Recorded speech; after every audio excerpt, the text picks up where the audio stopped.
This man is clearly not attracted to his fiancée Chelsea on season 6 of Love is Blind.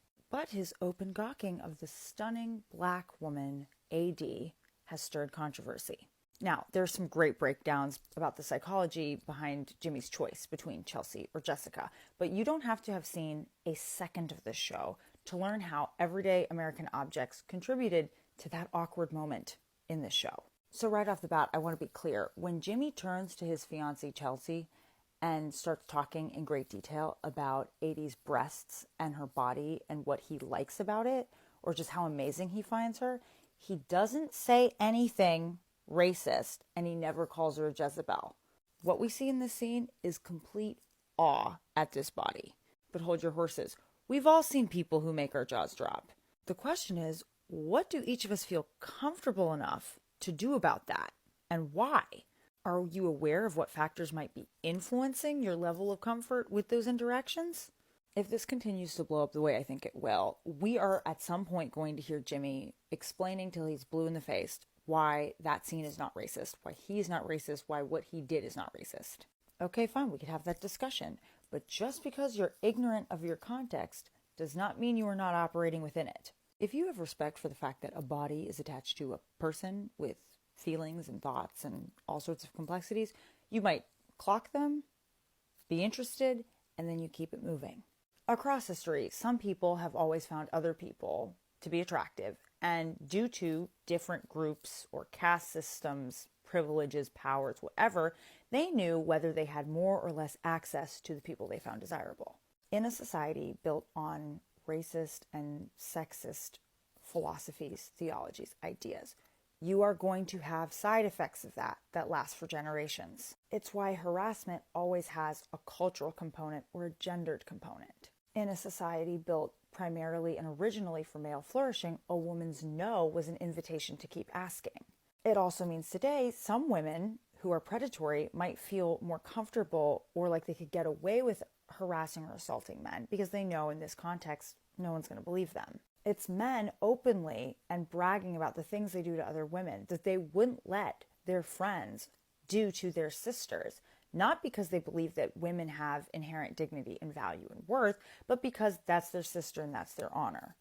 Honor in quotations, obviously. Sometimes we'll assume that a person of a certain culture is okay with us just hugging them without asking because they're Caribbean. I don't believe Jimmy went to the cocktail party looking to racially harass AD, but he didn't have to. What we see, however, is this open comfort with looking at her body and then discussing it in detail to other people. And then thinking, this is what AD wants to talk about with me. This is the part where I remind you, AD is not his fiance. This adorable woman is.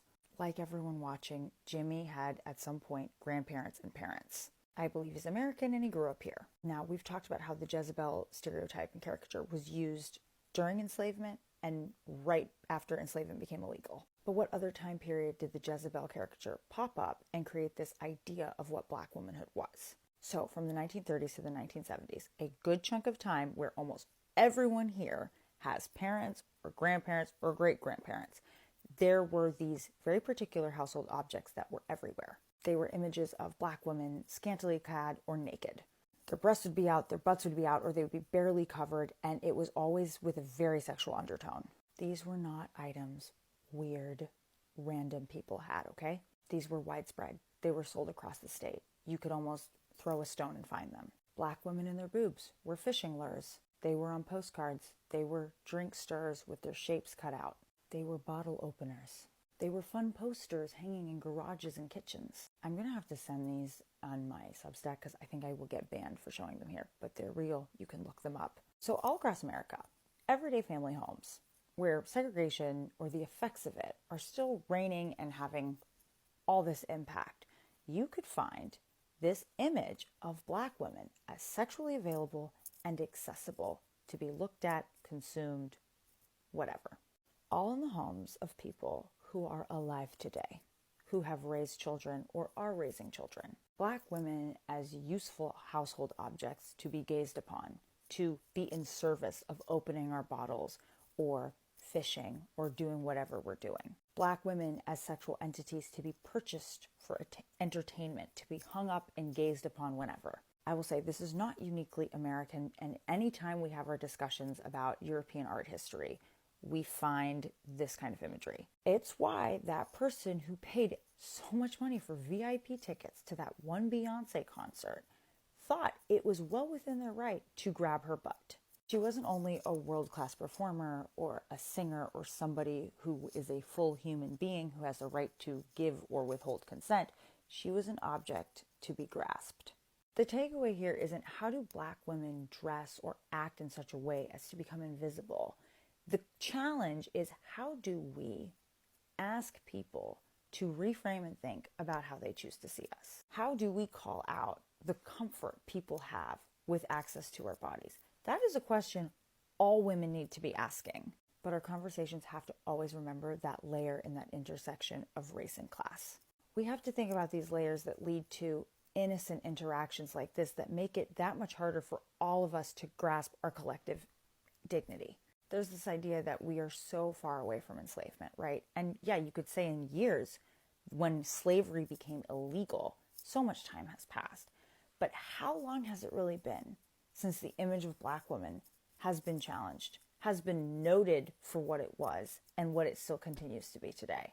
How far away are we from a collective national, a community understanding of the stories that we told throughout history and how they are in place today? It's not happening. In fact, the opposite is. We're having people trying to do everything they can to make sure that this history is not taught. Chelsea joins in on this objectification of AD for a different reason, and it ultimately fails both her and AD. But I would love to know, what did you think when you saw this, if you managed to see it, or if you can take a chance to look at episode 6? Did you feel that weird feeling like, something more is going on here? Or did you just say, oh, this just seems like a guy who's infatuated? Would love to know.